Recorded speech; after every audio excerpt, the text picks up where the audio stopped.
Keamanannya juga dijaga dan yang pastinya juga negara kita dijauhkan dari yang namanya syirik. Iya, syirik, bid'ah, khurafat, segala kemaksiatan bahkan. Dan kemaksiatan, betul. Masya Allah. Semoga kita semua dan pemimpin kita dilindungi oleh Allah Subhanahu wa taala. Masya Allah. Dan tentunya salat dan salam kita panjatkan kepada Allah Azza wa Jalla agar dilimpahkan atas Rasulullah sallallahu alaihi wasallam, junjungan kita, nabi besar kita, dan juga kita sempurnakan rasa syukur kita ya. Dengan kita bersyukur, berterima kasih kepada pihak-pihak yang telah membantu kita. Banyak nih, siapa aja? Banyak. Yang pastinya kita berterima kasih kepada YPI Al-Azhar. Ya, Yayasan Pesantren Islam Al-Azhar. Kemudian ada Forum Komunikasi Jamiah Al-Azhar Pusat. Ya, betul. Dan juga KI Asia. Iya. Dan pasti jangan lupa lagi sama support para brand, banyak kan? brand, dan yang ada di bawah yang banyak brothers dan sisters yang punya brand, punya produk tuh udah support kita, Masya Allah.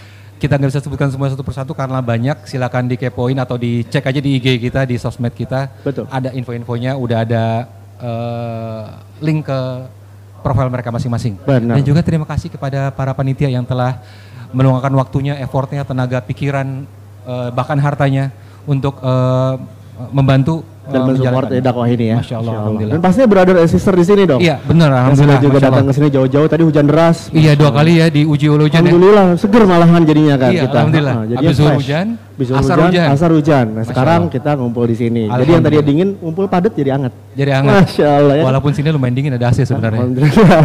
Dan Bro Hairul, yang pastinya juga kita nih di sini pastinya kan harus meneruskan niat ya. Iya, betul. Betul niat juga dan pastinya untuk jemaah di sini kalau bisa mematikan juga yang namanya sinyalnya ya. Iya. Karena kita juga hari ini langsung live streaming. Iya, betul. Untuk brother and sisters yang mungkin tidak bisa hadir berhalangan ke sini. Iya, betul, jadi betul. Mereka bisa streaming langsung dari sekali. Ada YouTube, ada Instagram, mereka bisa streaming di situ. Jadi tolong mohon yang hadir di sini dimatikan sinyal airplane mode kan ya. Benar. Dimatikan sinyalnya. Jadi suaranya juga di iya, di silent. Kalau bisa malah di off kan suaranya. Di off kan. Yang pasti juga Bro Hairul namanya kita di sini ya tiap hari Rabu ya, ngumpul. Betul. Ada baiknya kita cek dulu nih. Oh iya. Ya kan? Boleh izin sebentar ya kita sensus, kita pengen tahu yang hadir Rabu kemarin di sini Rabu malam boleh angkat tangan. Boleh angkat tangan nggak?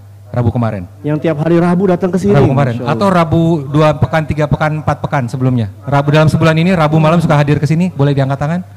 Boleh. Dari sayap kiri boleh. Tolong dalam sebulan ini Rabu malam suka hadir di kajian Rabbanians. Masya Allah. Masya Allah. Masya Allah. Masya Allah. Ini banyak juga ternyata ya. Yang banyak. Teman-teman kita yang baru datang ke sini. Iya, Masya Allah. Masya Allah. Jadi kalau gitu kita umumin aja kali ya. Belum tahu jangan-jangan. Kita ada kajian Rabu malam, alhamdulillah di sini ya. Rutin ya. Ya rutin alhamdulillah tiap Rabu malam. Ba'da Isya, insya Allah kalau tidak ada perubahan kita Ba'da Isya. Tentunya dengan dibantu oleh pihak-pihak yang telah tadi disebutkan. Jadi silakan ajak saudara-saudaranya, temannya, rekannya, terutama mungkin yang baru mau tergerak untuk mempelajari agama. Jadi masih entry level gitu ya, masih baru mau hijrah gitu. Teman-teman yang mau daripada pulang kerja macet, iya betul. Kesini. Ini kebetulan kita dekat halte busway, halte LRT juga ya. Satset lah pokoknya ya untuk kita menimba ilmu itu satset sekarang. Iya, Masya Allah. Nah pastinya hari ini kita ingin membahas tentang yang namanya berlindung dari jari. Iya. Nah ngapain tuh berlindung dari jari? Dari jemari. Tentang apa ya? Brother and sister biasanya ngapain nih jari jemari? masak ya kan? Masak kan pakai jari jemari. Origami dan sebagainya. Origami. Nah makanya ya daripada kita berlama-lama lagi, baiknya kita mungkin langsung mengundang Ustadz ya. Iya betul. Tapi sebenarnya ada kabar baik juga nih. Tapi apa tuh? Ustadz kita undang dulu. Nanti surprise lah. Kita undang Ustadz dulu ya. Iya Ustadz kita undang ke depan dulu dan kita nanti ada kabar baik insya Allah Taala. Kepada Ustadz kami persilakan untuk menempati tempat yang disediakan. Ana yang duduk apa antum yang duduk? Antum. Ana? Iya. Assalamualaikum. Waalaikumsalam warahmatullahi wabarakatuh. Ustaz, salaman dulu Ustaz. Ahlan wa sahlan. Hayakumullah. Masyaallah. Ustaz. Wow. Bismillah. Sehat Ustaz? Alhamdulillah bikhair. Alhamdulillah. Udah berapa lama Ustaz di Jakarta Ustaz? Ana sejak hari Sabtu kalau nggak salah. Sabtu, Masya Allah. Rencana panjang ya Ustaz di Jakarta? Gimana? Di Jakarta panjang? Panjang maksudnya nginepnya atau di sini? Sebenarnya sih nggak panjang ya, sampai Sabtu nanti insya Allah.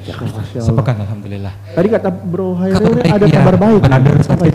Ada kabar baik dadakan kita juga panitia baru tahu baru tahu pas maghrib tadi. Ada, insya Allah kita akan mendapatkan tambahan brothers lagi malam hari ini. Jadi ada mau bersyahadat. Jadi kita segerakan, jangan ditunda lagi. Niat baik saudara kita, mari kita undang kepada saudara kita yang mau bersyahadat untuk ke depan.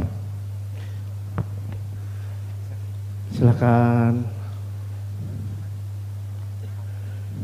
Silakan duduk. Dan kami minta untuk brothers and sisters kalau bisa jangan merekam ya.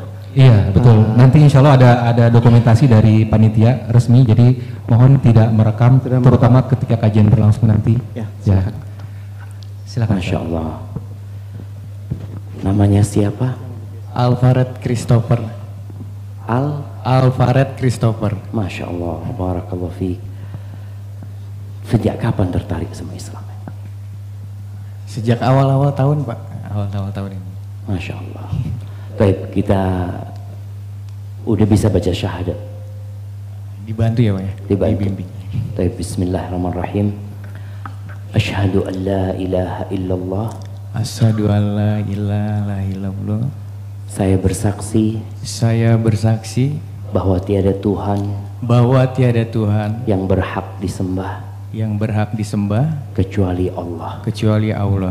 Wa asyhadu anna Muhammadan Rasulullah.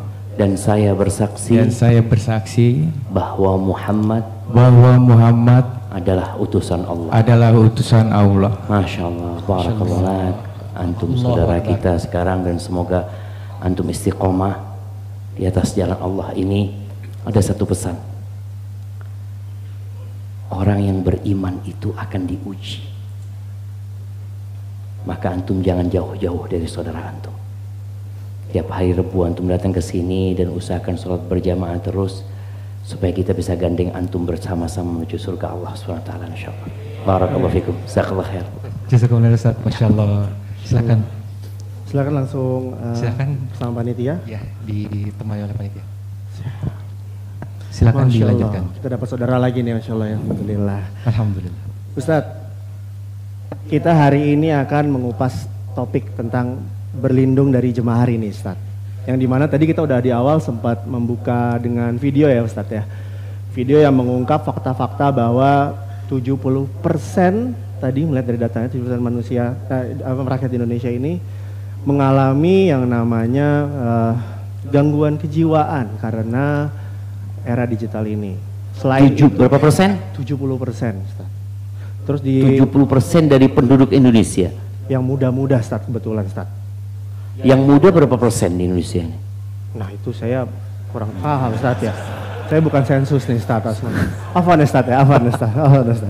Terus dapat juga datanya di Jawa Barat, Ustaz. Per hari itu ada 12 anak yang masuk ke rumah sakit jiwa, Ustaz. Allahu Akbar. Masya Allah. Dan juga belum lagi kemarin sempat kita viral gitu ya, ada fashion week, Ustaz. Yang dimana itu juga terdapat banyak penyimpangan seksual. Yang laki-laki yang tadinya mantep jadi klemer-klemer, Ustaz, seperti itu, Ustaz, ya kan? Kenapa? Mungkin nggak dikasih makan jadi lemes. Oh iya benar, Ustaz. Dikasih makan ya, Ustaz ya. Jadi sama vitaminnya kurang ya, Ustaz ya. Dan bahkan banyak juga aksi-aksi kriminalitas yang terinfluence dari digital. Nah, menurut Ustadz sendiri, kira-kira fenomena seperti ini menurut pandangan Ustadz gimana, Ustadz? Pada Ustadz. Masya Allah. Alhamdulillah. Segala puji bagi Allah Jalla Jalaluh. Wassalatu wassalamu ala Rasulillah. Salawat dan salam semoga senantiasa tercurahkan untuk baginda Nabi kita Muhammad alaihi salatu wassalam, untuk keluarga beliau, untuk istri-istri beliau, untuk putra-putri beliau, dan untuk seluruh sahabat Nabi. Semoga Allah meridhai kita bersama mereka. Amma ba'd. Jamaah, kalau ana lihat sebagian kita itu udah nggak bisa hidup tanpa teknologi. Karena memang ada usaha untuk mengikat manusia dengan teknologi itu sendiri. Rasul sallallahu alaihi wasallam pernah menyampaikan kepada para sahabatnya, sayablughu hadzal din ma balagal lailu wan nahar. Agama ini akan sampai di mana malam dan siang itu sampai. Dan ternyata salah satu sarana untuk menyampaikan agama Allah ini teknologi itu. Bagaimana ketika pandemi, tatkala manusia tidak keluar dari rumahnya, tatkala anak-anak yang dahulu nggak boleh pegang handphone itu wajib pakai handphone. Hampir 2 tahun jemaah. Wajib itu anak pegang handphone. Yang terpaksa orang tua harus memberikan satu persatu anaknya handphone dalam rangka untuk belajar. Jadi kalau bicara teknologi tadi yang disebutkan, mungkin antum bicara negatifnya. Negatif. Tapi ternyata ada sisi positif dari teknologi itu sendiri. Di antaranya tadi agama Allah ini sampai nggak ada alasan manusia lagi untuk tidak belajar. Nggak ada alasan lagi mengatakan anak nggak bisa ikut kajian di Al-Azhar Ustaz. Rumah anak jauh. Anak tinggal di Bogor, jauh untuk datang ke sini. Tapi engkau punya handphone. Nggak ada alasan untuk nggak ngaji, jemaah, nggak belajar.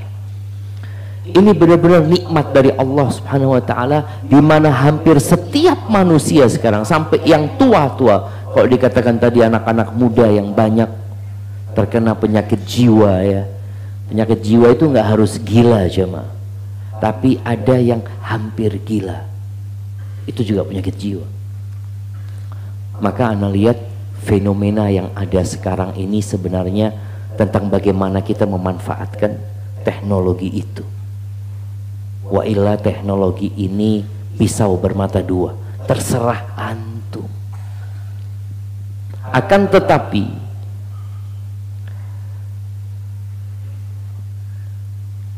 Allahu a'lam bishawab. Ana melihat banyak orang-orang yang tidak bisa hidup di dunia normal lagi. Dia harus hidup dengan handphonenya tadi. Dia tidak bisa lagi berinteraksi dengan orang lain kecuali di medsos. Yang dia lakukan hanya mengikuti komentar. Dia ngupload sesuatu, dia kepingin tahu komentarnya orang apa. Maka nasihat ana buat antum yang hadir di sini, kalau ngupload sesuatu dengan niat ikhlas lillahi ta'ala, nggak usah lihat komentar orang. Yang ada sakit hati. Apakah antum berpikir bisa membuat semua orang suka sama antum? Antum berharap semua orang memuji dan menyanjung antum? Nggak mungkin, jemaah. Ketika antum jadi orang jahat, orang baik akan mencela antum. Ketika antum jadi orang baik, maka orang jahat akan membenci antum. Semakin baik musuh antum, semakin jahat. Maka sekarang bagaimana kita memanfaatkan teknologi ini, jemaah? Jangan sampai membuat kita jadi sakit mentalnya. Tadi ada ngobrol sama teman-teman. Ada data dari WHO yang menyebutkan bahwa kalau di Indonesia 70%-nya, WHO menyebutkan 1 miliar manusia sakit mentalnya. Sebagai seorang muslim, kita perlu tahu kenapa kita diciptakan. Kadangkala kita ini lupa kenapa kita ada di muka bumi ini, yang menyebabkan tadi sibuk dengan handphone. Baik kalau bicara sibuk dengan handphone itu, mungkin dia nonton, mungkin dia hendak menunjukkan eksistensi dia ada, ana maujud, aku ini ada gitu loh. Dia ingin terkenal. Tapi ada yang sekedar jadi penonton, Dia nonton ini, mengikutin ini, jadi pengikutnya ini, jadi pengikutnya ini. Dia ingin tahu yang terbaru yang dilakukan oleh fans dia. Artis-artis yang pengikutnya sampai 70 juta, bayangin jemaah. 1/4 penduduk Indonesia mengikutin artis Indonesia. Apa yang diinginkan dari itu? Kepingin apa? Cuma kepingin tahu sarapan apa hari ini. Allahu Akbar. Apa manfaatnya antum tahu dia sarapan apa? Kemudian dia pakai baju apa? Yang ada mereka memanfaatkan kita, kita dimanfaatkan sama mereka. Untuk menjual produk, untuk ini apa, kita yang dimanfaatkan. Maka subhanallah, tatkala kita sebagai seorang muslim tahu kenapa kita diciptakan, insya Allah kita akan tahu bagaimana memanfaatkan handphone. Allah udah kasih kenikmatan. Dulu ketika kita jadi mahasiswa di Madinah, ya ini yang jadi mahasiswa tahun 2000-an jemaah, kita itu kalau mau ngetik harus ke tempat penyewaan komputer rental, kita harus di sana. Mau buka internet, kita mahasiswa biasanya cari jam malam karena murah. Itu kita lakukan. Artinya tatkala kita hendak mengambil manfaat dari teknologi ini, kita butuh energi, kita butuh waktu, kita butuh harta pada masa itu yang sekarang semua ada di tangan antum. Kenapa kita diciptakan jemaah? Allah Azza wa Jalla mengatakan, wa ma khalaqtul jinna wal insa illa liya'budun. Kata Allah, tidaklah aku ciptakan bangsa jin dan manusia kecuali untuk beribadah kepada aku. Kalau tadi disebutkan ada manusia-manusia yang kemudian seharusnya dia menjadi seorang laki-laki yang gagah, tahu-tahu dia berubah. Bahkan kalau kita lihat bagaimana media berusaha mengangkat orang-orang yang seperti ini. Ada satu orang yang namanya dulu Muhammad, siapa tahu-tahu jadi nama perempuan. Dan itu media memblow up jemaah. Dan ada yang membiayai bagaimana dia bisa operasi plastik. Dilakukan. Kenapa sih?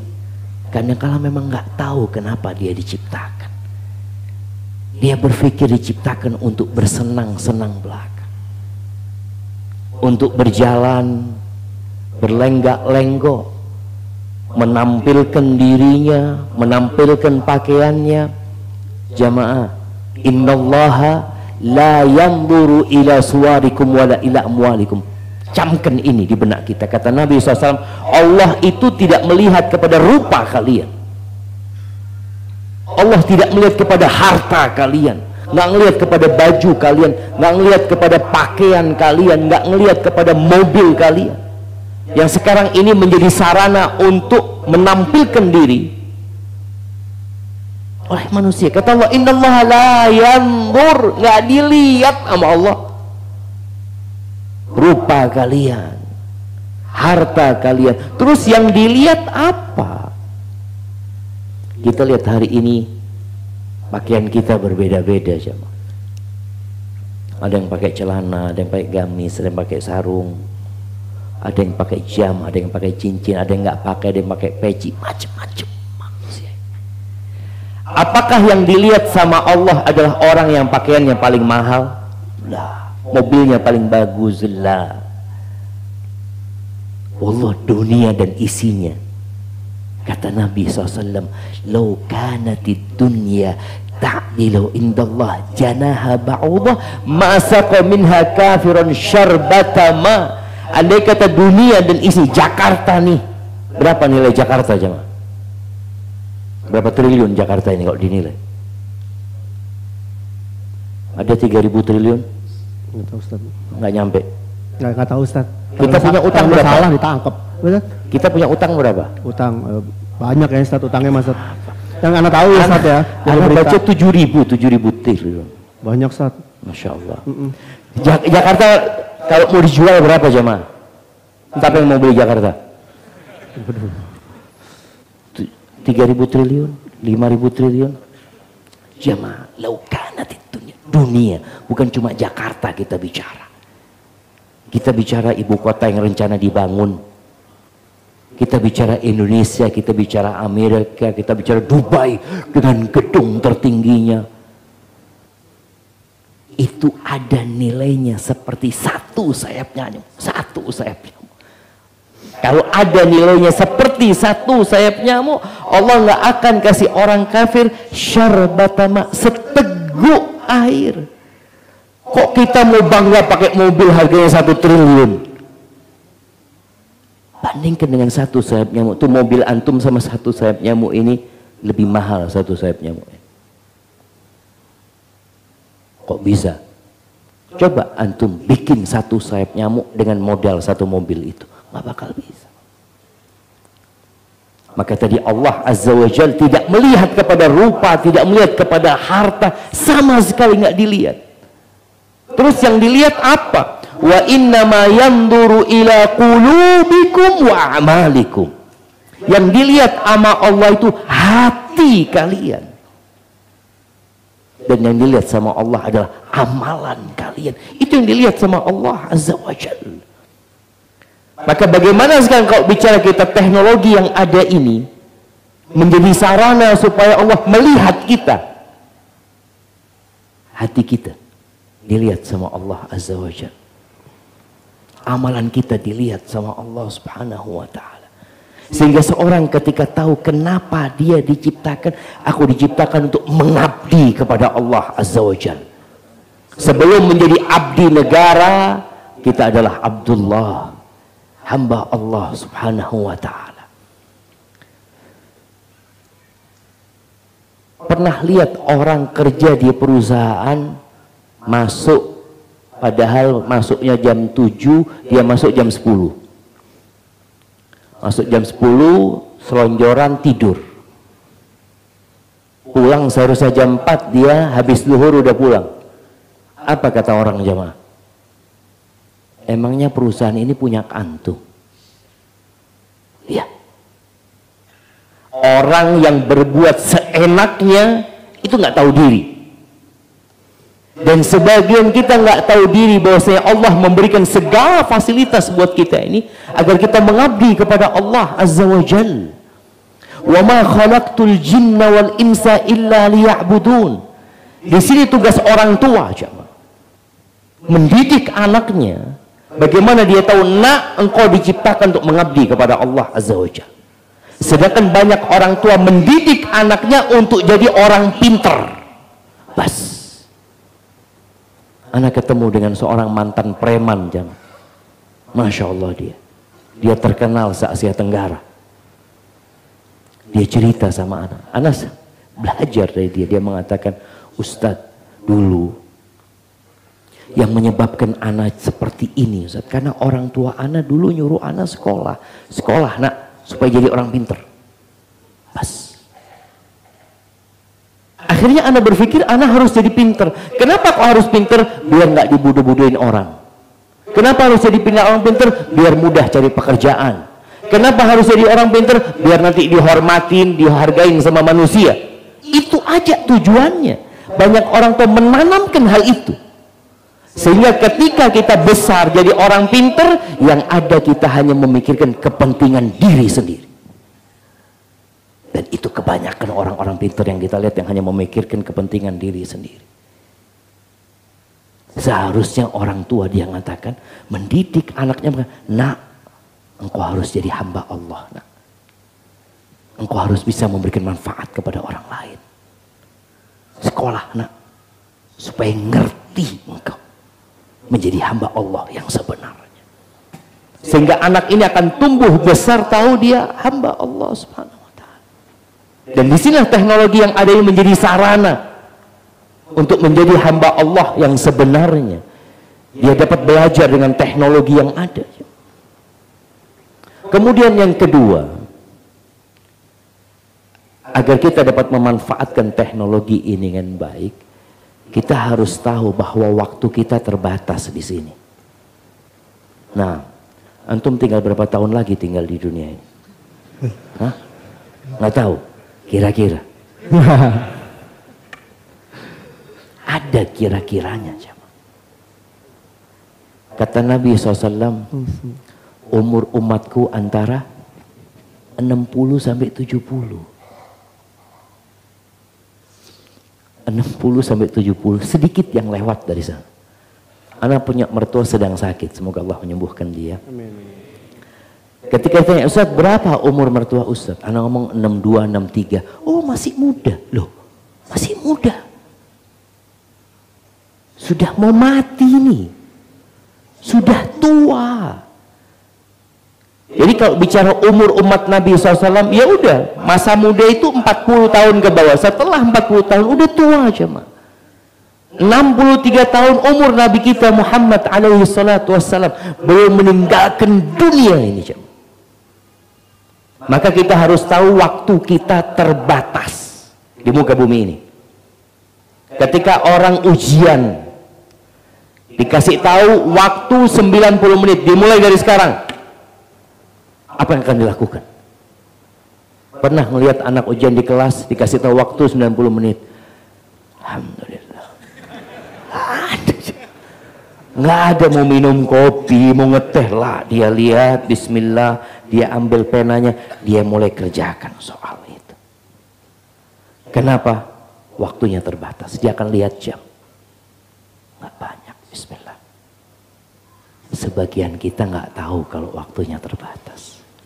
Oleh karena itu Nabi SAW mengatakan, aktsiru dzikra hadhimil ladzat. Perbanyak kalian mengingat pemutus kelezatan, al-maut. Kita dapat melihat orang kalau sudah divonis sama dokter, engkau insya Allah ya, kalau secara medis, orang kayak engkau ini 6 bulan mati. Gitu dok ya. Ya ini secara medis. Tapi umur itu di tangan Allah SWT. Tapi kebanyakan dokter ya lewat dikit. Kadang-kala sebelum itu mati. Kadang-kala dokternya mati duluan. Dia mati. Sahih ya. Namun ketika seorang tahu dia divonis mati dan tidak lama lagi dia akan meninggal dunia, apa yang akan terjadi jemaah? Semangat beribadah. Nggak mungkin membuang-buang waktu dia. Ada cerita seorang jemaah di penjara dia karena membunuh istrinya. Dia membunuh istrinya, akhirnya dia masuk penjara. Subhanallah, di penjara dia jadi orang soleh. Dia menghafal Al-Quranul Karim. Kalau nggak salah dia di penjara 10 tahun sebelum dipenggal kepalanya. Di Arab ini, sebelum dipenggal kepalanya. Dia di penjara 10 tahun. Setelah 10 tahun dia dihadirkan di lapangan untuk dipenggal, ditutup matanya, dia panggil mertuanya, Ami, kata dia, Ami. Datang itu mertuanya, tapi nggak mau ngomong.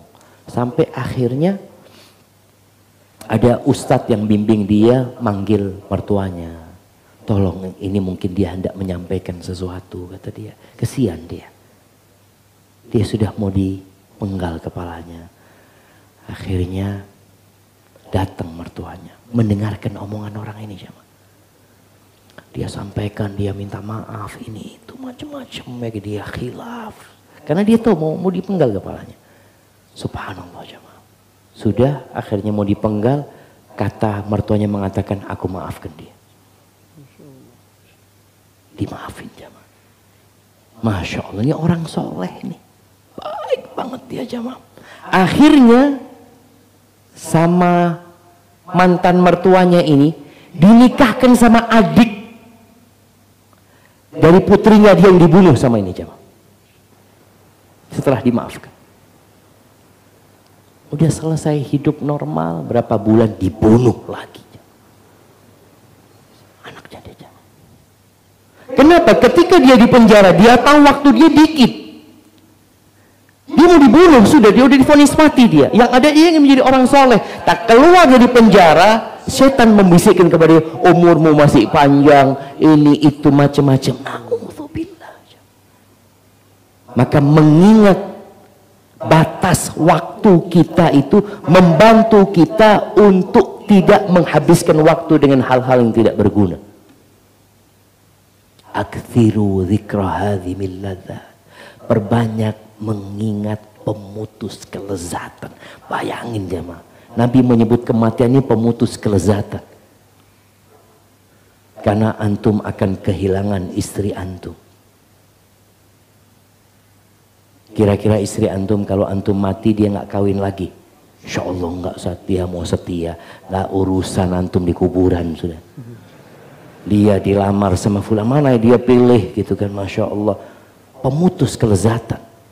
Ditinggal sama anak-anak, ditinggal sama keluarga. Antum bisa bayangin kalau sekarang antum ditaruh di kamar yang luasnya 4 kali 5, tanpa handphone, tanpa ada listrik, taruh situ selama 3 hari. Kira-kira antum gila nggak keluar? Selama 1 bulan. Bagaimana ketika antum di kuburan puluhan tahun, ribuan tahun di sana?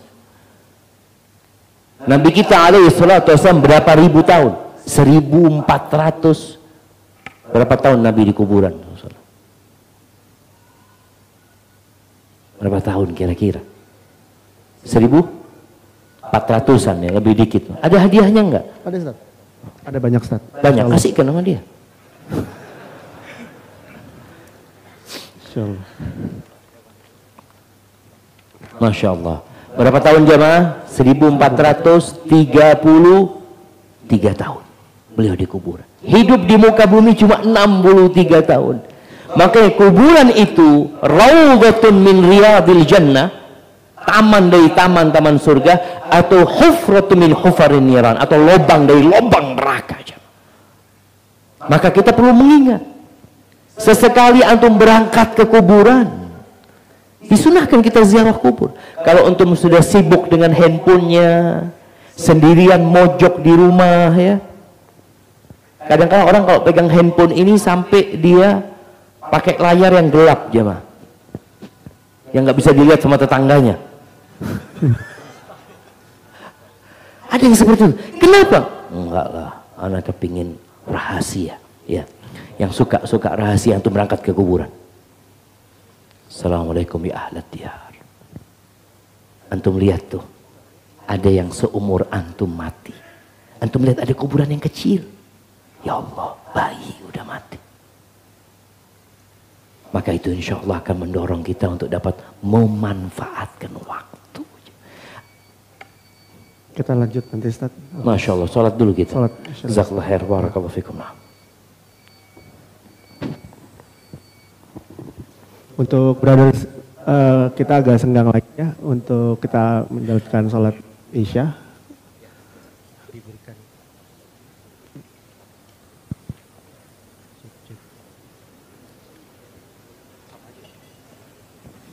Kebutuhan syuting soalnya ini ya.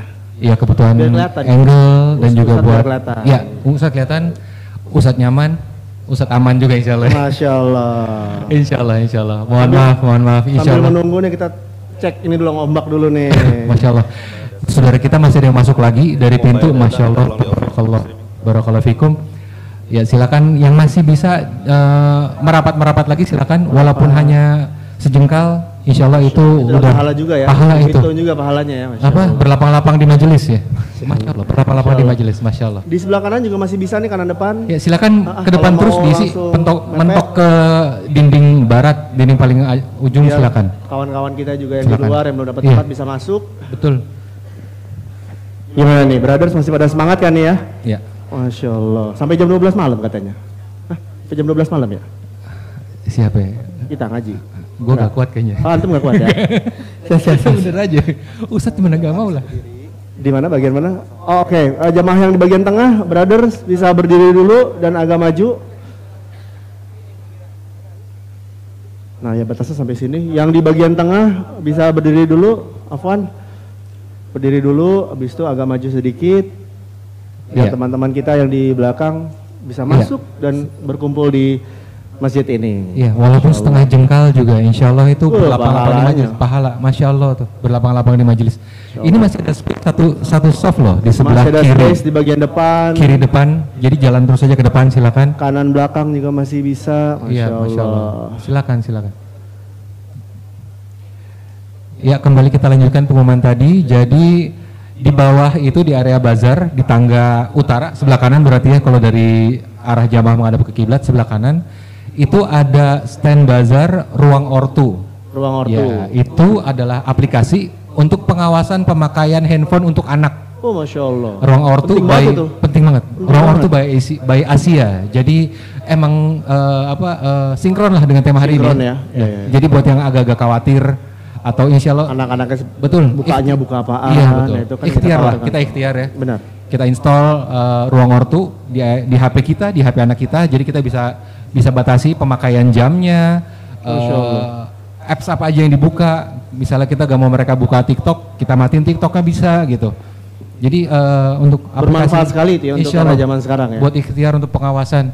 Masya Allah. Jadi di bawah di bazar itu ada tendanya. Silakan bisa langsung scan barcode-nya atau cari di Play Store, di App Store. belum, insya Tanya Allah. dulu juga bisa langsung Iya, ke betul. situ ya. Iya, silakan. Bukti ada di bawah. Gitu. Dan juga Asia ada program kursus gratis tis bersertifikat Google. Masya Allah. Iya, jadi silakan di bazar itu juga ada. Nggak diduitin pokoknya. Enggak diduitin, Masya gratis Allah. banget. Kalau diduitin silakan adukan. Berarti paling tidak jemari kita aman ya. Iya betul. Masya Allah. Aman, produktif. Jemari anak-anak kita juga aman. Iya betul. Produktif lagi itu kan sertifikat Google. Itu pekerjaan di dunia IT banyak yang minta sertifikat Google sekarang gitu. Masya Allah. Siap, Jadi sangat siap, bermanfaat. siap. Silakan kepoin, sekalian tanya-tanya di bawah. Langsung ke bawah berarti. Iya, di area utara ya berarti. Ya. Siap, kalau gitu kita langsung mulai lanjut lagi ya. Iya, kita Lanjut oke. lagi kajiannya. Iya, streaming sudah on? Kiriming sudah. Oke, kita langsung lanjut. Oke, tunggu. Oh iya, untuk pertanyaan, silakan kirim ke nomor WA yang terpampang di layar monitor ya. Mohon maaf ya. Untuk sister. Sisters. Untuk sisters. Ya, untuk sister. Untuk sisters terutama. Mohon maaf kita nggak bisa sebutkan sini karena kita berusaha membatasi untuk yang hadir aja. Jadi lihat di nomor WA yang sudah terpampang dan silakan cantumkan juga namanya, khusus untuk sister ya. Cantumkan namanya karena nanti ya pertanyaan yang terbaca dipilih Akan dapat hadiah. Dapat hadiah insya Allah. Tapi kan perlu ada konfirmasi ya. Jadi dikirimkan. Bro, Ustadz sudah ada. Masya Allah. Afwan Ustadz, mohon maaf. Barakallahu fikum. Nggak boleh jualan di masjid ya. Enggak jualan Ustadz. Nggak jualan. Gratis, Ustaz. Kan gratis semua. Gratis. Jadi nggak jualan, Ustaz. Pelayanan Ustadz. Silakan Ustadz untuk dilanjutkan materi. Masya Allah, jazakallah khair. Jamaah, waktu kita terbatas. Yang pertama tadi bicara berlindung dari jemari kita. Kita tahu yang ngasih jemari ini Allah. Dan Allah menciptakan kita untuk mengabdi kepadanya. Gunakan untuk mengatakan subhanallah, alhamdulillah, wa la ilaha illallah, Allahu akbar. Gunakan untuk menghitung salawat antum. Allahumma salli wa sallim ala nabiyina Muhammad terus. Sekarang orang ngitung pun digital. Nggak mau ngitung sudah cuma. Pakai yang apa? Yang cincin. Kif halak? Mana nanti? Khair. Dia ngobrol ininya terus ya nanti udah 1000. Apanya udah 1000 dia? Dia ngobrol tadi udah 1000 katanya. Jadi ingat, kita diciptakan untuk mengabdi kepada Allah Azza wa Jalla. Laksanakan tugas itu. Yang kedua, waktu kita terbatas nggak banyak. Kemudian yang ketiga, ada pengawasan yang tidak pernah rusak. Kalau CCTV kadangkala rusak atau dirusak. Dirusak, Ustaz. Hah? Dicabut. Dicabut kan? Udah hilang datanya gitu kan? Kadangkala maling nih pinter nih. Benar, Ustaz.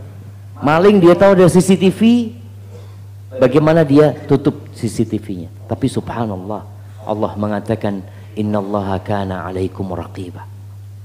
Allah itu senantiasa mengawasi kalian. Jadi nggak ada yang luput. Kalau mungkin history itu bisa antum hapus ya. Dihapus. Ini anak nonton yang baik-baik aja. Nah, antum hapus. Tapi tetap dicatat sama malaikat. Ma yalfidhu min qawlin illa ladaihi raqibun atid. Ucapan aja dicatat, bayangin sama malaikat. Ucapan yang keluar dari mulut antum. Kalau tulisan sesuatu yang memang sudah terdata, ya udah datanya tinggal dipindah ke datanya para malaikat Allah Azza wa Jalla. Maka perasaan ini akan membuat antum jadi lebih berhati-hati. Ada sebuah doa aja. Paling tidak kalau antum pulang dari sini menghafal doa Nabi SAW ini, mudah-mudahan antum selamat dari jemari antum. Nabi itu berdoa, Allahumma inni a'udzubika min syarri sam'i wa min syarri basari wa min syarri lisani wa min syarri qalbi wa min syarri mani. Beliau berlindung dari 5 perkara alaihi salatu wassalam. Ya Allah, aku berlindung kepadamu dari keburukan pendengaranku, dari keburukan penglihatanku, dari keburukan lisanku. Bayangin ya, kalau kita bicara gadget ini, kita akan mendengar. Kadangkala yang kita dengar yang dibenci sama Allah Azza wa Jalla, yang disukai oleh iblis. Kita melihat yang kita lihat kadangkala nggak diridhoin sama Allah Azza wa Jalla, tapi kita tetap melihatnya. Maka kita perlu berlindung, minta tolong sama Allah Azza wa Jalla. Karena memang mata ini ingin melihat sesuatu yang menyenangkan hati. Dan berlindung dari keburukan lisanku. Sekarang jadi jemari tulisan. Antum ketika menulis kadangkala mau nulis kata-kata yang kotor, yang buruk, nggak jadi dijaga sama Allah Subhanahu wa taala. Wa min syarri qalbi, dan dari kejahatan keburukan jantungku.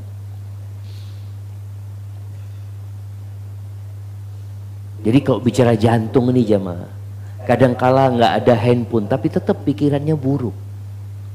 Mikir yang enggak-enggak.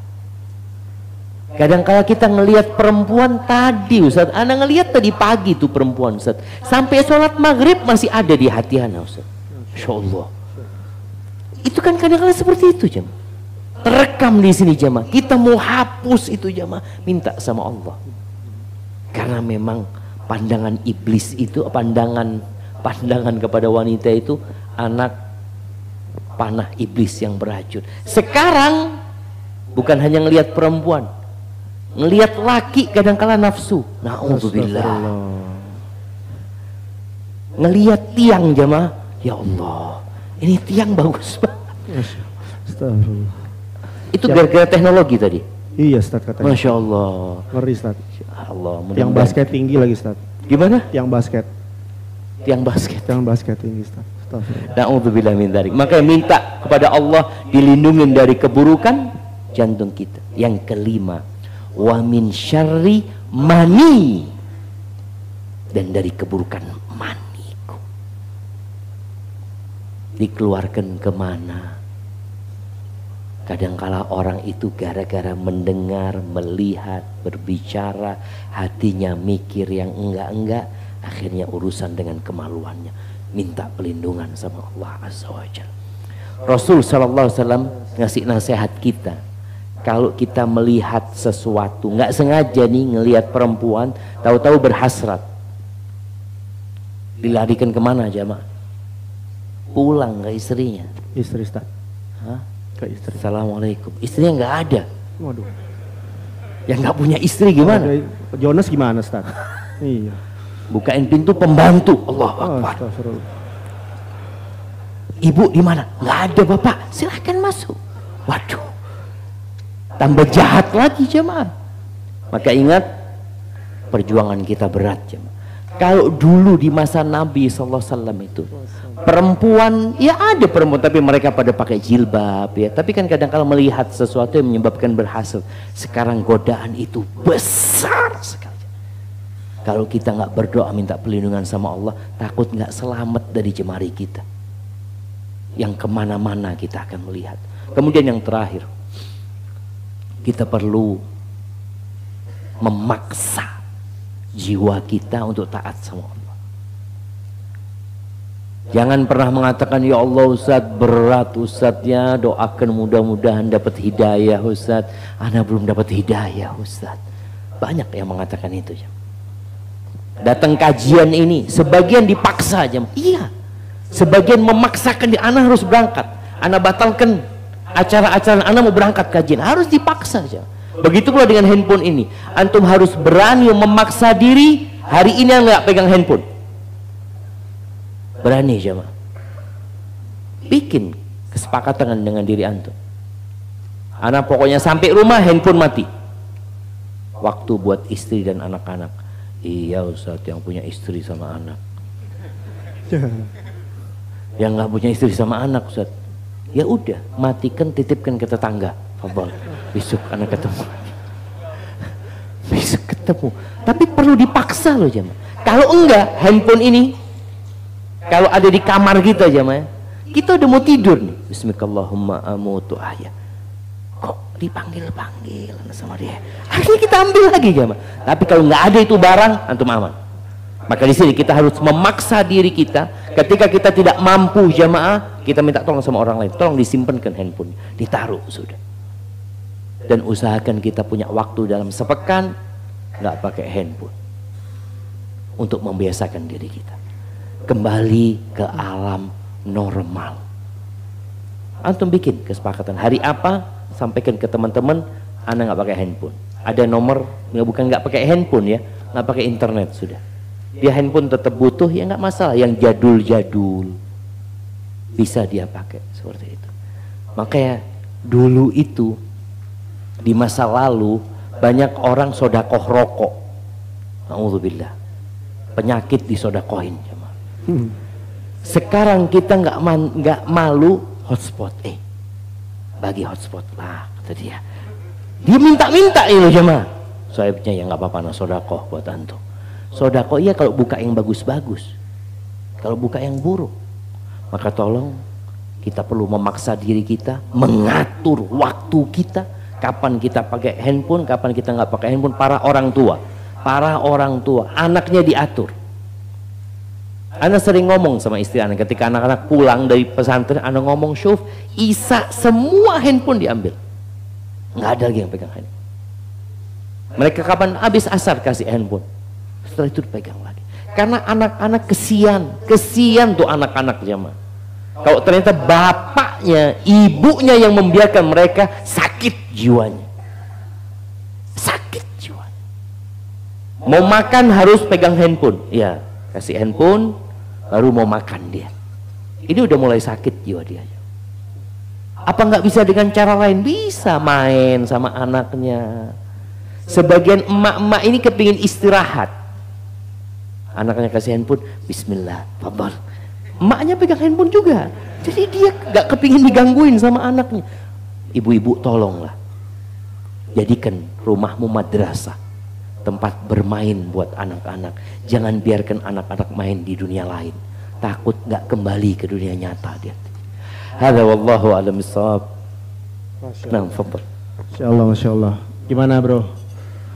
Yang terakhir anak kayak ditabok-tabokin. Iya, berasa banget nih. Berasa banget. PR di rumah kayak banyak banget. Kita banyak banget nih. Tapi Ustaz, Ana mau nanya sedikit Ustaz. Apalagi kita sebagai penuntut ilmu ya Ustaz ya. Tentang cara penggunaan sosial media seperti ini. Tadi kan kita bahas ada sisi positif, ada sisi negatifnya. Sedangkan kita ingin berdakwah nih Ustaz. Karena pada saat kita posting yang seru tadi Ustaz, komennya Ustaz. Jadinya banyak hal yang hawa nafsu kita tuh Ustaz ya. Jadinya saling komen, saling menceramahi. Nah itu gimana Ustaz?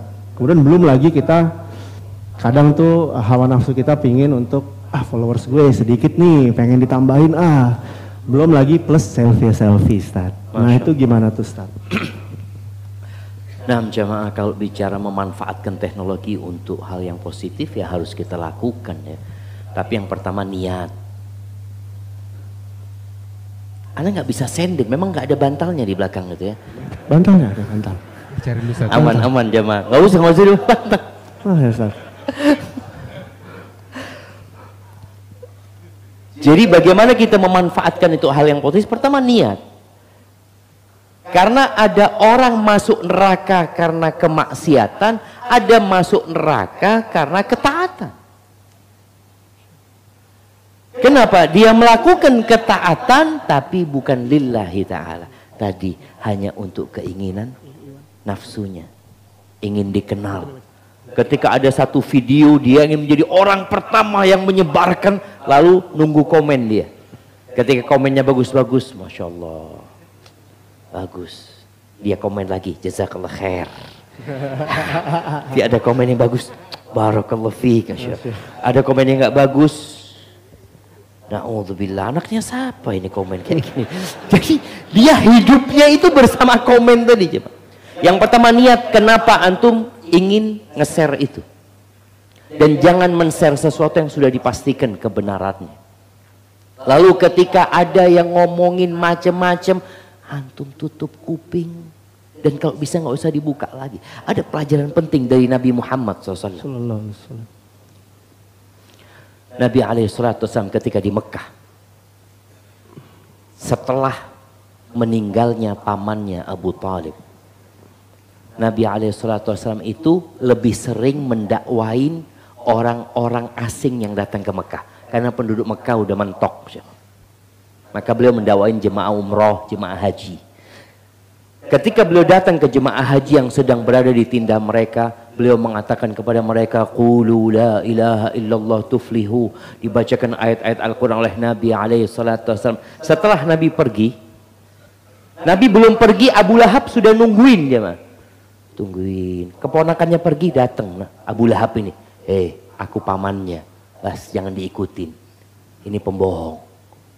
Nabi nggak ngurusin Abu Lahab, nggak duduk sama Abu Lahab. Oh, jangan Abu Lahab yang nggak bener, dia orang musyrik, sama sekali. Ditinggal sama Nabi SAW. Datang lagi ke tempat satunya, datang lagi ke tempat satunya. Wa Abu Lahab di belakangnya Nabi SAW.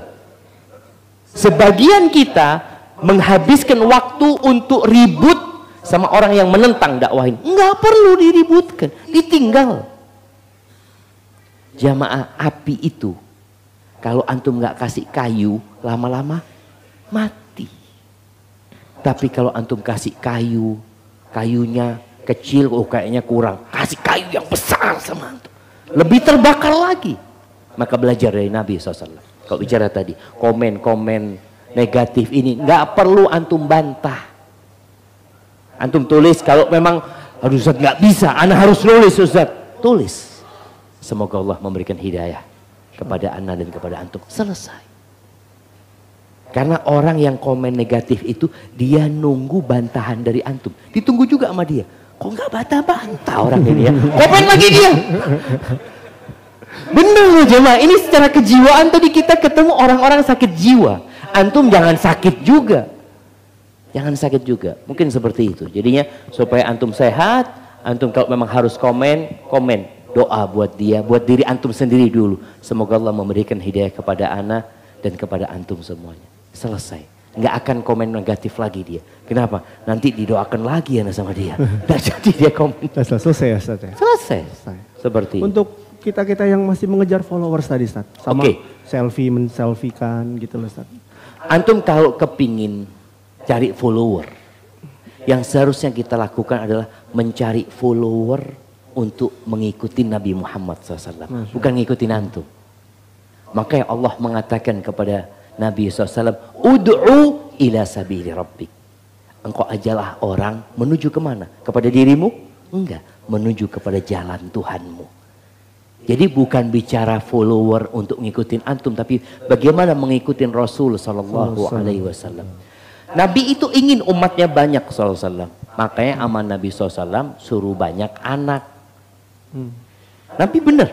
Kalau bicara pengikut, beliau ketika ditampakkan kepada beliau ya, beliau ceritakan uridhu alayyal umam, ditampakkan kepada umat-umat nanti pada hari kiamat di padang mahsyar itu.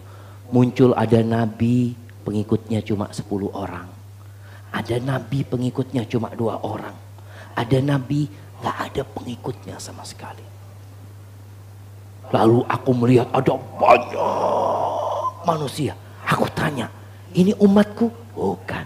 Ini Musa bersama kaumnya. Kemudian serta itu ditampakkan umatnya Nabi penuh jemaah di ufuk itu. Hadhihi ummatuka, ini umatmu. Di antara mereka ada 70.000 yang masuk surga tanpa hisab, tanpa adab. Nabi kepingin umatnya banyak. Kenapa? Beliau ingin banyak orang masuk surga. Jadi kalau antum kepingin follower, tujuan antum bagaimana supaya orang-orang ini masuk surga gitu. Bukan jadi pengikut antum. Anda kepingin orang ini ya bisa dapat maklumat yang ana kirimkan kepada dia. Bukan untuk berbangga-banggaan jumlah follower, tapi bagaimana mereka mengikuti Rasul SAW. Al-Imam Syafi'i, beliau ngarang kitab jamaah rahimahullah yang sampai hari ini kitabnya dibaca oleh banyak ulama. Jadi ulama baca dijelaskan kepada umat. Kitabnya Risalah umpamanya. Apa kata beliau? Wadittu, aku kepingin orang semua belajar ilmu ini tanpa ada satu pun yang dinisbatkan kepada aku. Nggak perlu qala Syafi'i, nggak perlu. Yang jelas Allah tahu itu ucapan Syafi'i. Jadi bagaimana kita tidak mengejar follower, kalaupun berpikir anak kepingin kayak hadir, anak kepingin yang hadir banyak Ustadz. Tujuannya apa? Supaya banyak yang masuk surga. Maka insya Allah itu niat yang baik. Masya Allah. Barakallahu fikum. Barakallah. Masya Allah. Pertanyaan dari Ahad mungkin ya? Iya, ini dari sister sudah ada pertanyaan. Alhamdulillah sudah masuk. Bagi yang dibacakan, kita nggak akan membacakan namanya, tapi yang merasa dibacakan pertanyaannya bagi sisters, silakan hubungi lagi admin nomornya tertera, atau admin akan menghubungi ya.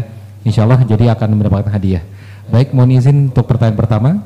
Bismillah, assalamualaikum. Semoga Allah senantiasa memberikan perlindungan terbaiknya untuk Ustadz dan keluarga beserta seluruh panitia. Ustadz, bagaimanakah caranya untuk bisa melepas kebiasaan suami yang gemar untuk bermain games Mobile Legend? Walaupun sekarang frekuensinya sudah agak berkurang, tapi tetap saja, bukankah lebih baik jika tidak bermain games ya Ustadz? Apa yang dikatakan kepada suami agar suami bisa mengerti ya Ustadz? Jika berkenan, mohon juga pencerahan dari Ustadz terkait kegemaran untuk mendengarkan acara debat di YouTube. Baikkah itu Ustadz? Jika tidak, bagaimana untuk bisa berhenti dari kegemarannya itu ya Ustadz? Jazakallahu khairan. Masya Allah, Masya Allah. Itu salah satu ini Ustadz ya. Kejiwaannya terganggu juga Ustadz ya, Mobile Legends Ustadz. Iya, udah nikah, punya istri, punya anak. Iya. Gimana caranya? Mobile Legend ya? Uninstall kali Ustadz ya? Nah, ya Allah ya. Kita harus yang pertama bersyukur ya. Yang gak suka game itu bersyukur. Ana termasuk yang sejak kecil gak suka game. Karena waktu teman-teman dulu kalau mau main game itu masukin koin, tahu siapa? Berangkat kemana, masukin koin. Ya Allah, apa namanya? Dingdong, Masya Allah. Dingdong. Anda punya kawan-kawan suka, tapi ada yang nggak suka loh jemaah. Ini nikmat, ada fadl minallah tabaraka wa ta'ala. Baik, kalau antum termasuk yang suka, kita bisa lihat game ini bermacam-macam. Ada game yang mungkin secara permainan boleh, dalam hukum syariat boleh. Umpamanya game tebak-tebakan ya. Ada yang umpamanya buah apel, bahasa Inggrisnya apa, ini itu. Ya Ustadz, itu gamenya anak-anak Ustadz gitu ya. Nah, karena permainan itu sebenarnya dibuat untuk siapa? Untuk anak-anak. Kalau bapak-bapak main sakit. Ya sekarang permainan dibuat untuk bapak-bapak aja. Untuk orang dewasa. Jadi kalau bicara WHO mengatakan 1 miliar manusia yang sakit jiwa, itu sudah bukan bicara anak-anak. Sebenarnya dari 7 miliar penduduk bumi ini berapa sih yang anak-anak umpamanya? Bapak-bapak itu mainnya yang sehat. Main bola. Itu game juga jemaah. Apalagi itu. Bapak ini main badminton, main basket, main apa. Tapi subhanallah ada bapak-bapak main bola dengan jemarinya. Main bola dia. Sejak kapan main bola pakai tangan? Ini bisa dituntut jemaah, main bola itu pakai kaki. Tapi ini udah pakai tangan jemaah. Mobile Legend itu apa sih isinya? Anak takut penasaran nanti. Anak lebih baik dengar dari antum lah daripada anak lihat. Anak kebetulan juga nggak main, Ustaz. Bukan nggak main, mungkin tahu informasi antum. Anak nggak suudzon sama antum. Pikir suudzon. Enggak. Perang-perangan bukan? Perang-perangan gitu ya, berantem-beranteman gitu ya. Ada yang tahu gak? Ayo, serahkan diri antum. Perang-perangan deh kalau nggak salah ya. Kalau gak salah gitu, perang-perangan berantem-beranteman gitu. Antum lihat dulu waktu kecil anak-anak pegang tembak-tembakan. Oh iya, saat iya. Kita seneng ngelihat mereka. Tapi coba ngelihat bapak-bapak pegang tembak-tembakan. Ya Allah. Ini dunia kayak gitu sekarang jemaah. Bapak-bapak tua-tua pegang tembak-tembakan dan merasa menang. Astagfirullahaladzim. Makanya kenapa istrinya bingung? Karena melihat bapaknya ngomong menang apa begini? Wallahi jemaah, coba kita bayangin ya, kita ajak bapak-bapak itu nanti suatu saat kasih tembak-tembakan main di kampung sudah, satu kampung sudah. Maka buat yang suka main game Mobile Legend suruh masuk jadi TNI aja dia. Nah biar beneran dia. Biar beneran perang ya Ustaz. Biar beneran perang gitu ya. Beneran dia perang. Atau dikirim ke Ukraina sama. Ya. Aduh, susah juga itu ya. Tapi memang ini fenomena ada. Kita perlu solusi. Solusinya apa? Yang pertama, istri berdoa. Berdoa minta sama Allah Subhanahu wa taala karena berkaitan dengan hidayah ya. Yang membolak-balikkan hati itu Allah Subhanahu wa taala. Ada orang yang cinta dengan kemaksiatan, kemudian berubah cinta dengan ketaatan. Ketika setan tidak bisa membuat orang ini melakukan kemaksiatan, dia akan menggoda dari pintu bagaimana dia meninggalkan yang sunnah. Kan nggak dosa, kan sunnah cuma. Tapi nggak bisa, tetap dia mengamalkan yang sunnah. Bagaimana dia menghabiskan waktunya dengan yang mubah jamaah. Boleh. Umpamanya permainan itu ada yang diperbolehkan ya, tapi menghabiskan waktunya. Dia tidak bisa menikmati hidupnya sama istrinya. Mungkin dia menggolimin istrinya. Dia lebih suka melihat handphonenya daripada melihat istrinya. Sampai ada apa yang karikatur ya, karikatur di Arab situ sama. Ada seorang perempuan digambarkan itu baru keluar dari kamar mandi di Arab ini. Suaminya sibuk pegang handphone. Kata istrinya, ya Allah, andai kata aku handphone ya dilihat terus sama suami ana. Apa kata suaminya? Yaitu andai kata istri kayak handphone tiap tahun ganti, kata dia. Ini na'udzubillah. Salah Ustaz ya. Ada orang sakit jiwanya gitu. Sakit jiwanya. Sakit. Maka istri doakan suaminya. Kemudian yang kedua, usahakan mendampingi suami. Ketika semua suami sedang main, datang sampingnya, nanti baca Quran. Biar engkau main di sana, aku yang baca Quran. Mudah-mudahan berkah tempat kita ini bang, gini bang. Di ruqyah Ustaz. Di ruqyah suaminya itu ya, bacain Al-Baqarah gitu. Suaminya udah selesai bang, teruskan bang. Al-Baqarah belum selesai bang. Masya Allah. Jadi kadang-kala kita perlu di sana jamaah. Kemudian yang ketiga, buat permainan yang membuat suami meninggalkan itu. Istri pinter lah bikin permainan itu. Soalnya kadang-kala suami ini, para istri juga ya, suami datang ke rumah, dia ngelihat bininya ini nggak menarik, pakai daster. Ya. Dasternya udah seminggu gak dicuci lagi Ustaz ya. Gimana? Udah seminggu gak dicuci dasternya. Iya, habis masak atau apa, ada daster kayak lowo gitu ya, kayak kelelawar. Dia lihat istrinya. Astagfirullah, dia pegang. Maka tolong istri ketika di rumah dia benar-benar cantik buat suami. Karena ketika Nabi SAW ditanya tentang wanita yang paling baik, yang pertama beliau sebutkan allati idza nazarta ilaiha sarratka, yang kalau engkau memandang kepada dia menyenangkan hatimu.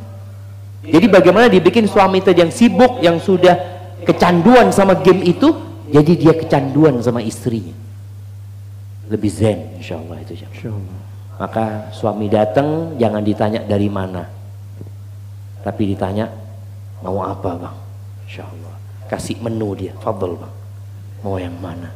Itu insya Allah paling tidak meringankan.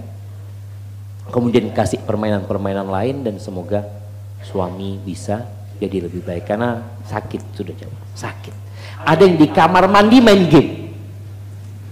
Kalau dulu ada orang ngerokok di kamar mandi kan, karena kecanduan rokok. Sekarang main game di kamar mandi.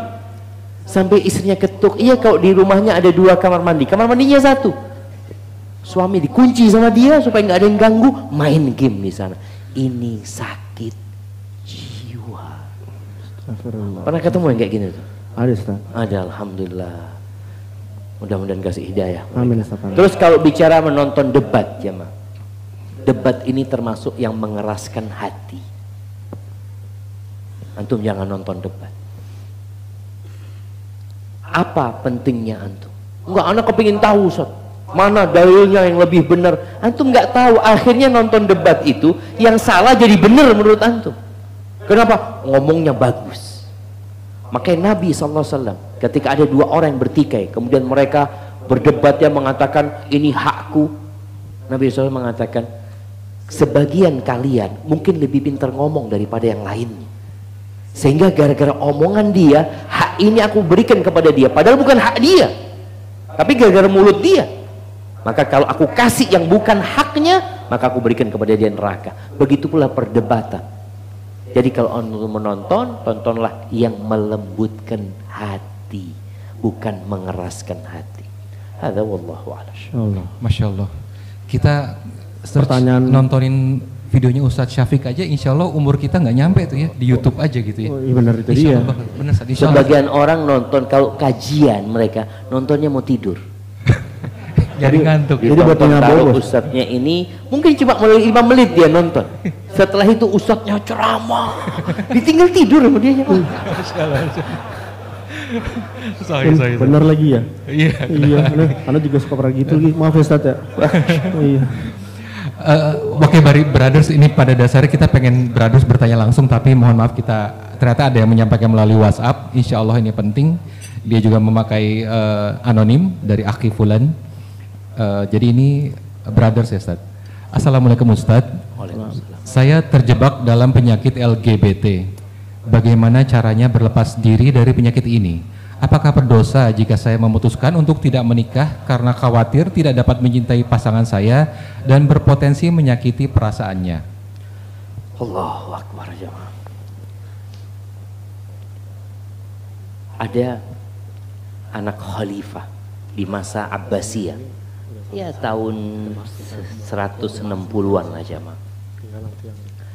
Dia menyampaikan, andai kata Allah tidak sebutkan di dalam Al-Quranul Karim ceritanya Nabi Lut itu, aku nggak percaya laki-laki suka sama laki-laki. Tak percaya gitu. Karena secara akal kan nggak mungkin jemaah. Cuma karena Allah ceritakan ternyata ada penyakit itu. Bagaimana Allah mengatakan atatuna rijala syahwatan min dunin nisa. Gimana kalian ini mendatangi laki-laki dan meninggalkan perempuan? Mendatangi laki-laki dengan syahwat. Na'udzubillah min dzalik. Baik. Bagaimana cara mengobatin penyakit itu? Tidak ada satu penyakit kecuali ada obatnya. Engkau harus yakin. Pernah ana nyuruh seorang konsultasi sama psikiater. Seorang istri mengatakan, Ustadz, ana menikah sama suami ana nggak pernah digaulin sama suami ana. Ternyata suami ana ada kelainan. Ana sampaikan kepada dia. Setelah panjang lebar, coba ibu bawa suami ibu ke psikiater, psikolog. Apa kata perempuan ini? Ana psikiater.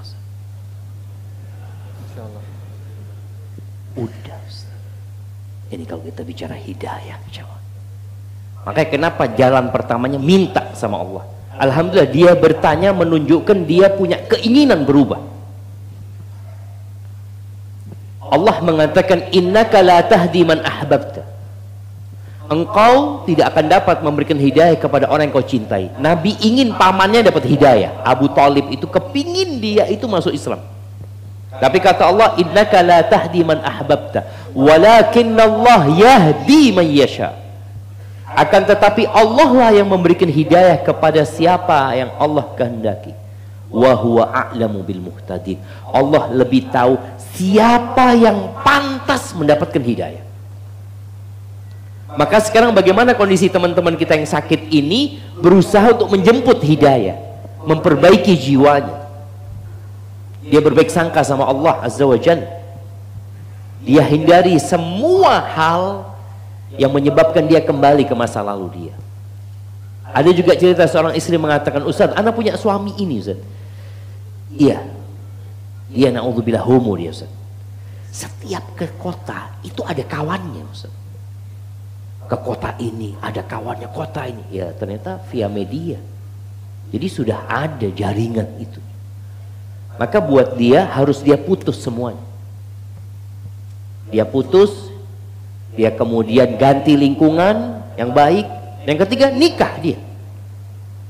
Kalau bicara takut tidak bisa mencintai yang dia nikahi, minta sama Allah Azza wa Jalla.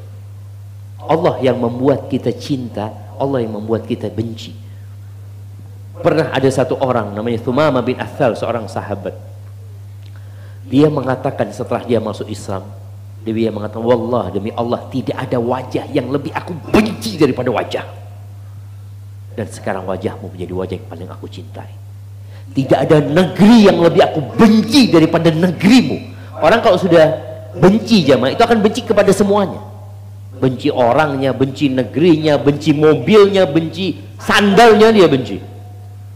Maka dia mengatakan sekarang wajahmu menjadi wajah yang paling aku cintai, negerimu menjadi negeri yang paling aku cintai. Maka bagaimana dia berdoa mohon sama Allah, berusaha meninggalkan kawan-kawan, semua sarana yang menyebabkan dia kembali ke sana. Kalau perlu dia hijrah, tinggalkan tempat itu, cari tempat yang baru. Kalau perlu dia meninggalkan teknologi, dia tinggalkan teknologi. Untuk sementara dia fokus. Makanya harapan ana memang ada pesantren-pesantren untuk orang-orang yang ingin berubah jadi lebih baik. Kebanyakan pesantren kan memang untuk lulus SD, SMP. Gimana kalau orang ini udah tua gitu loh, udah tua. Maka nasihat ana, engkau perbaiki dirimu dulu, dekatkan diri kepada Allah, ganti lingkunganmu, kemudian kau menikah. Dan ketika engkau menikah, engkau sampaikan kepada calon istri, engkau punya masalah, supaya istrimu menjadi kawanmu untuk menuju ke surga Allah SWT. Dia tahu suaminya punya masalah dan hendak berubah. Tapi kalau engkau nggak ngasih tahu, kadangkala akan terjadi keributan di rumah tangga nantinya. Tapi kalau udah dikasih tahu lebih dulu, ya insya Allah dia akan ridha dengan apa yang ada pada diri. Hadza wallahu a'lam. Tapi Ustaz, misalkan kayak Anda gitu, Anda juga pernah punya teman yang seperti itu, Ustaz. Nah, untuk kita gitu ya, selaku temannya, apakah baiknya menarik dia gitu, Ustaz? Padahal kita pun juga ngeri gitu, kayak gitu menular ya, Ustaz, kadang-kadang. Ngeri antum sama dia? Ya kadang ngeri, Ustaz, kayak gitu kita mau ngingetin, malah teman Ana tuh dulu sholatnya lebih rajin, Ustaz, dari Ana, Pak. Ngajak sholat, lebih rajin, tapi ada penyakit seperti itu. Nah, kita selaku temannya apakah harus tetap menjaga juga, dimana kita juga takut untuk terjerumus gitu, Ustaz. Subhanallah. Jamaah dulu tahun 52. Mudah-mudahan nggak salah ya. Kayak yakin aja tahun 52. Iya, nanti kalau ada salah diperbaikin jamaah. Tahun 52. Amerika itu melarang atau tidak menerima pegawainya yang punya penyakit ini. Karena dianggap penyakit. Jadi untuk daftar pegawai negeri itu dites sama mereka. Kalau punya kecenderungan yang nggak normal, nggak diterima. Perusahaan-perusahaan besar di Amerika juga memperlakukan hal itu. Tapi setelah 50 tahun kemudian berubah. Mereka berusaha, mereka gerilya. Sekarang perusahaan-perusahaan besar ya, Google apa ini itu, mereka marah kepada orang yang menganggap LGBT penyakit. Marah banget mereka. Antum kalau bikin konten yang isinya nasihat buat mereka, mungkin dihapus sama mereka. Tapi alhamdulillah negeri kita, di negeri kita jemaah, makanya antum harus berdoa jemaah. Mereka ada di negeri kita dan mereka sedang gerilya. Mereka berusaha dengan harta dan dukungan dari negara-negara besar jemaah, agar mereka legal, agar laki-laki bisa nikah sama laki-laki. Allahu Akbar jemaah. Antum gimana kalau melihat berduaan laki-laki? Ya Allah, lemes gitu jemaah.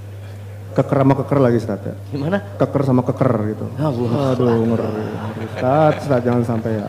Jadi keker sama keker gitu ya? Iya Ustaz. Ada juga Ustaz kayak gitu Ustaz. Keker sama keker. Ketemu antum. Aduh. Iya Ustaz. Kita lihat Ustaz saya Ustaz. Iya. Bagaimana sikap kita menghadapi teman yang seperti ini? Yang pertama, tetap kita menghargai dia sebagai saudara kita sesama muslim. Dia sakit, kita doain supaya sembuh. Dia sakit, kita obatin. Bukan sekedar doa, kita obatin. Kemudian bagaimana ada orang yang sakit itu nggak boleh kumpul sama orang sakit. Bukan sama orang sehat ya. Kayak kemarin COVID, kenapa ada karantina ini itu. Kadang-kala ada kawan-kawan kita yang perlu dikarantina. Karantina bagaimana dia menjadi benar. Ketika anak di pesantren, ada orang kayak gitu. Ada. Jadi jangan takut ya, antum jangan takut memasukkan anak antum ke pesantren. Aduh Ustaz, anak takut. Ada. Anak merasakan ada orang-orang yang bahaya ini. Pernah satu hari sama yang bikin anak sakit hati. Kalau anak ingat itu. Anak waktu itu lagi makan di kantinnya pondok. Tahu-tahu ada satu perempuan ngirim buat adiknya. Ngirim makanan buat adiknya. Dia ngelihat anak, dia tanya sama adiknya ini. Min, siapa itu Min? Kata dia. Namanya Amin. Siapa itu? Oh, Syafiq kata dia dari Jember. Oh, kok cantik dia ya? Itu hati anak jemaah. Itu benar-benar ada orang-orang yang bahaya gitu. Dikirimin makanan juga Ustaz. Dikira dikirim makanan juga Ustaz. Ya akhirnya tadi anak-anak itu ya mau tidak mau ya harus dibekalin ya. Karena memang penyakit itu sekarang semakin menjadi-jadi gitu. Jadi jangan kita jauhin juga ya Ustaz ya. Jangan dijauhin, tetap tadi bagaimana kita mendoakan, doa penting jam. Antum doakan bi dhahril ghaib. Ketika dia nggak ada, sholat, ya Allah, anak punya kawan, ya Allah, kesian dia, ya Allah, berikan hidayah kepada dia, selamatkan dia. Kita nih kadang-kadang nggak pernah doain kawan kita, cuma doain kalau ketemu. Ya Allah, mudah-mudahan Allah kasih hidayah buat antum. Setelah, dan itu kan omongan kadang-kadang basa-basi aja kita doakan. Kemudian tadi ada usaha dan bagaimana kita berusaha untuk mengkondisikan dia. Barakallahu fikum. Barakallah. Oke, kita ke pertanyaan berikutnya nih. Iya. Sister ya. Sisters deh ini ya Mas. Sister Ustaz yang mau bertanya nih dari Iko. Afwan Ustadz, saya Iko mau bertanya, bagaimana menanggapi seseorang yang telah menyebarkan aib kita di sosial media dengan menyudutkan ke satu orang saja, ingin rasanya mengkonfirmasi, tapi hati selalu menyuruh untuk diam, meskipun kita tahu aib orang tersebut. Insya Allah tidak ada niatan untuk membalas menyebarkan aib dirinya. Gimana Ustadz itu tanggapan Ustadz? Aibnya bener gitu ya? Bukan fitnah kan? Bukan. Fitnah ya? Bukan kayaknya Ustadz. Ahibati fillah, kadangkala amalan kita itu nggak cukup jam. Akhirnya Allah memberikan kepada kita ujian dengan adanya manusia-manusia yang mencela kita, menyebarkan aib kita, supaya ya derajat kita lebih tinggi lagi di surga Allah Azza wa Jalla. Bagaimana orang-orang yang mencela Nabi kita Muhammad SAW sampai hari ini antum lihat, Nabi sudah meninggal alaihi salatu wassalam. Kejadian beberapa waktu yang lalu di Denmark ya, di mana mereka bikin karikatur. Kenapa sih? Karena ingin terus pahala Nabi alaihi salatu wassalam bertambah dan bertambah terus. Dari sisi itu kita bersabar melihat kepada positifnya. Ini yang pertama. Yang kedua, kalau itu memang aib kita, maka bagaimana kita menjadikan teguran itu Disebarkannya aib kita itu sarana untuk memperbaiki diri. Ada yang mengatakan, idza ramakan nas bil hijarah fajma' tilkal hijarah wabni biha sullaman nahwan najah. Kalau engkau dilemparin batu sama orang, apa yang dilakukan? Tangkap itu batu, coba. Lalu antum bangun anak tangga menuju kesuksesan dengan batu-batu yang lemparin orang. Ada manfaat buat kita. Kemudian yang ketiga, kadangkala saudara kita ini nggak bisa dibiarkan. Karena kita kesian, Ustaz. Ana bukan mau pahala dari dia, Ustaz. Kesian sama dia, Ustaz. Ana cinta sama dia. Maka kita nggak perlu mengkonfirmasi, kita perlu ngasih nasihat. Ana takut kalau ana ngasih nasihat dikira ana bela diri. Jangan antum yang kasih nasihat, kirim orang lain. Karena kadang-kala kalau antum kasih nasihat, ya dia nggak terima. Tujuan kita kan bagaimana dia tidak menyebarkan aib itu. Kesian sama dia. Artinya kita nggak dirugikan, jemaah. Apa kerugian kita? Lawang itu akan jadi pahala buat kita terus. Maka karena kita sayang sama saudara kita, kasih nasihat. Nggak harus lewat kita. Nggak harus antum membuat tandingan bahwasanya tadi dikatakan, oh dia ngomongin aib aku tahu dengan aib dia semua. Nggak perlu. Maka kasih nasihat dia mungkin lewat orang lain, kesian. Dan ini penting buat kita, jemaah. Sesama muslim harus cinta kepada saudaranya seperti mencintai diri sendiri. Bagaimana Rasul SAW memberikan pelajaran lagi. Ya Allah, kalau antum baca sejarah Nabi SAW, semuanya pelajaran buat kita. Nabi pernah satu malam di bulan Ramadan, udah tengah malam, beliau keluar dari masjid bersama seorang perempuan. Malam. Ada dua sahabat Ansor yang berpapasan dengan Nabi SAW. Ketika mereka berpapasan malam hari ngelihat Nabi sama perempuan, mereka cepat-cepat jalannya. Ketika cepat-cepat Nabi SAW menyuruh mereka berhenti. Ala rislikuma, berhenti kalian, tetap di situ. Berhenti mereka. Apa kata Nabi SAW? Innaha Sofiyah zaujati. Perempuan ini Sofiyah, istriku. Baik, Nabi memberikan penjelasan itu kepada para sahabat. Kedua sahabat itu, enggak ya Rasulullah, kita masa mau seudon? Enggak, aku takut setan melemparkan sesuatu di hati kalian. Lalu kalian berburuk sangka kepada Nabi kalian dan kalian akan binasa. Setan itu ikut aliran darah, kata Nabi SAW. Maka Nabi menyelamatkan dua sahabat ini. Di sini kadang-kala kita perlu memberikan nasihat demi menyelamatkan dia, bukan membersihkan nama kita. Enggak. Istri Nabi sempat, jemaah, sebulan penuh itu difitnah berzina. Aisyah radhiyallahu taala difitnah berzina. Berita itu tersebar di kota Madinah. Akhirnya Allah turunkan ayat yang membebaskan. Jadi nggak perlu berusaha kita membebaskan diri kita, kecuali tadi kesian sama orang ini, Ustaz. Ana takut dia terus dapat dosa. Maka silahkan kau berikan nasihat kepada orang itu, nggak ada masalah. Tapi nggak harus langsung ya, bisa lewat temannya. Masya Allah, Masya Allah. Barakallah. Siap. Mohon izin satu pertanyaan dari Flores dari yang hadir. Masya Allah. Oke, Barki Brothers, tapi tolong yang berhubungan dengan tema hari ini ya, sosial media, penyakit kesehatan jiwa akibat sosial media. Silakan ada yang mau bertanya. Bro Iqbal, siap-siap, ready? Siap. Ada yang mau bertanya? Silakan, di depan sini ada, Masya Allah. Ya, silakan. Ya, silakan. Bismillah. Assalamualaikum warahmatullahi wabarakatuh. Ustaz. Waalaikumsalam warahmatullahi wabarakatuh. Semoga Allah selalu memberkahi Ustadz dan para jamaah. Amin. Amin. Pertanyaan saya terkait dengan pendidikan anak, Ustadz. Antum punya anak berapa? Mohon doanya, Ustadz. Semoga segera diberikan keturunan. Udah nikah tapi? Baru nikah, Ustadz. Oh, alhamdulillah. Baru 2 tahun. Masya Allah, lebih barik fikum. Mudah-mudahan dikasih anak 20. Amin. Amin. Amin ya rabbal alamin. Langsung 20, Ustaz? Hah? Langsung 20? Dia dikasih anak 20 kan, amin. Kadang-kadang orang 2 anak cukup enggak, 20 nambah lagi insya Allah. Masya Allah. Amin. Istrinya tetap yang satu. itu. Jangan rame-rame. Oh iya, antum. oke. Silakan lanjut. Anak untuk istri. Di luar kita tembok. doain anak ini. Oh iya, iya. Nah, Amin, amin 20 anak. Nah, Khobar. Saya pernah mendengar dalil tentang pendidikan anak dibagi dari 7 tahun pertama, tengah, dan 7 tahun ketiga, Ustaz. Bagaimana pendapat Ustaz tentang itu? Karena saya pernah mendengar yang lain juga, katanya dalil itu sifatnya doif. Gitu, Nah. Ustaz. Barakallahu fiik. Masya Allah. Assalamualaikum warahmatullahi wabarakatuh. salam. Masya Allah.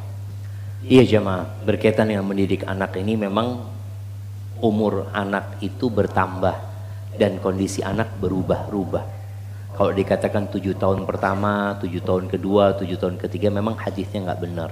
Yang ada memang hadis Nabi SAW, muru auladakum bisolali sab'in.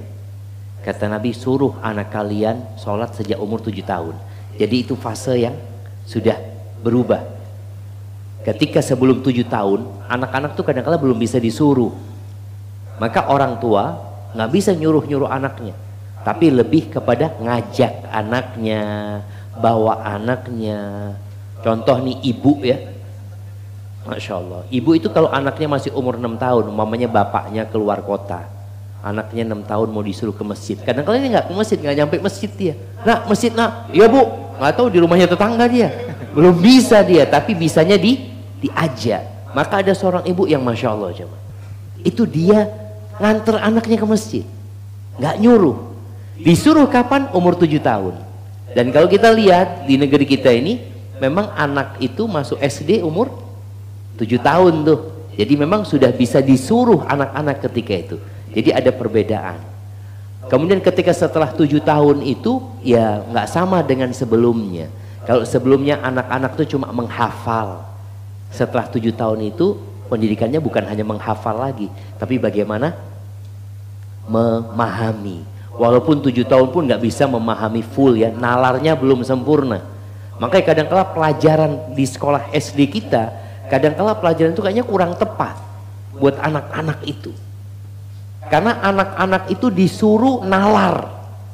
Padahal mungkin kalau dia mau nalar umur 11, 12, oke lah dia sudah bisa menalar. Tapi sebelum itu menghafal. Maka kita lihat pendidikan Islam, anak-anak itu sampai umur 9 itu biasanya menghafal terus.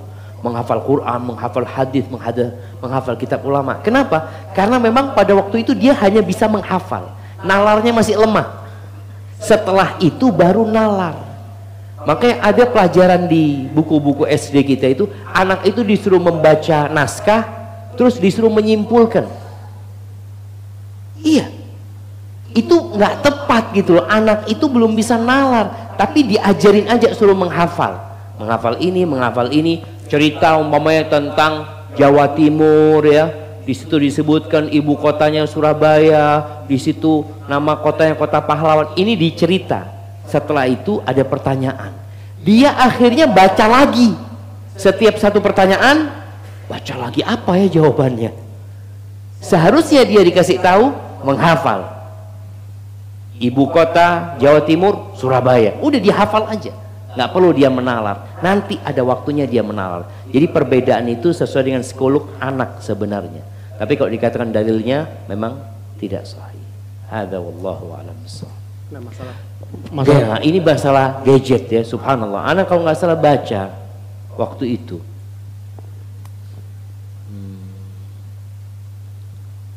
Siapa yang punya Microsoft? Bill Gates. Bill Gates. Anak baca Bill Gates itu ngasih anaknya gadget setelah umur 14 tahun. Baru dikasih. Sekarang umur 7 tahun, 5 tahun, 5 tahun satu udah cukup. 2 tahun, anak-anak kita Masya Allah, padahal anaknya bukan anak orang kaya, ini Bill Gates.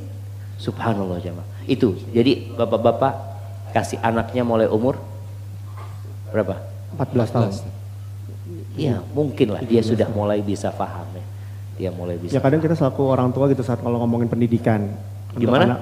Kita selaku orang tua untuk ngomongin pendidikan, kita selalu mengajarkan anak kita tuh juga melalui dari YouTube. Nah kayak gitu gimana Ustaz? Misalkan untuk hafalan, setel Al-Fatihah by Fulan, dengerin.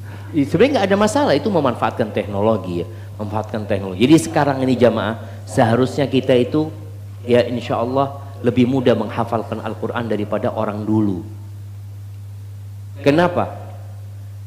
Karena Al-Quran itu sebenarnya dengan talaki, dengan kita mengambil, mendengarkan dari orang yang membacakan, kemudian kita mengulangi.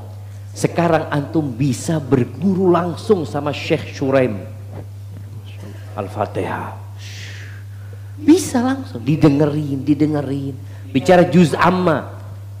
Maka anak ingin semua yang ada di majelis ini pulang dari sini. Anak berapa tahun lagi ke sini lagi? Bulan depan boleh, Ustaz? Bulan depan. Segera. Tahun depan anak kesini lagi. Insyaallah antum sudah hafal juz amma semua. Amin. Amin. 37 surat jemaah. 37 surat. Kalau setahun itu berapa hari?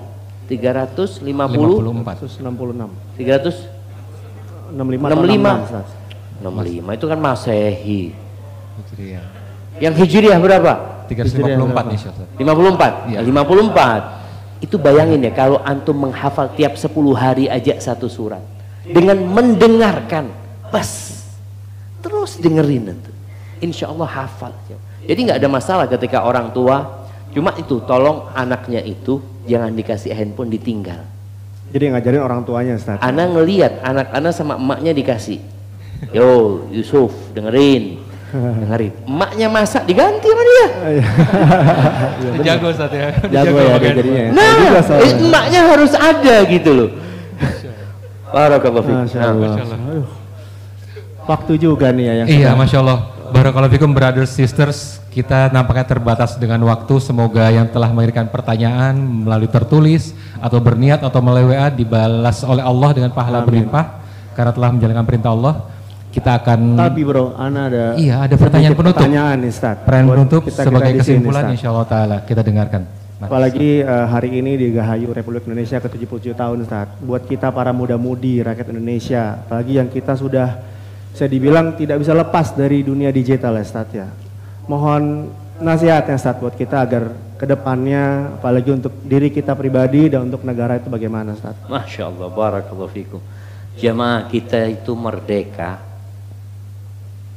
sebelum ada handphone. Bisa merdeka kita. Nasihat ana jangan sampai kita merdeka kemudian dijajah kembali dengan teknologi itu. Masya Allah. Kita dijajah sama Amerika, dijajah sama Cina, dijajah sama yang bikin handphone itu semua. Maka yang pertama ana berharap kita ke depan Indonesia itu, kalau dulu Pak Harto itu pernah punya program swasembada pangan. Swasembada pangan. Kita nanti swasembada handphone. Masya Allah. Masya Allah. Amin. Maka harapan anak muda-mudi Indonesia itu bukan hanya jadi konsumen, bagaimana kita menjadi produsen. Jadi teman-teman kalau bisa yang muda-mudi ini ya setelah 77 tahun kita merdeka, dan semoga Allah Azza wa Jal menyempurnakan kemerdekaan itu jamaah. Karena sebenarnya ada hal-hal yang tadi kita sebut, sebenarnya kita masih dijajah dalam beberapa kondisi. Kalau anak ingat juga ucapan Bung Karno ya, bagaimana beliau menyebutkan salah satu tanda negara yang dijajah itu, negara itu menjadi tempat perputaran rente negara lain. Jadi negara lain pada pinjemin duit sama kita bayar bunganya. Jadi sejatinya kita masih tergantung sama mereka.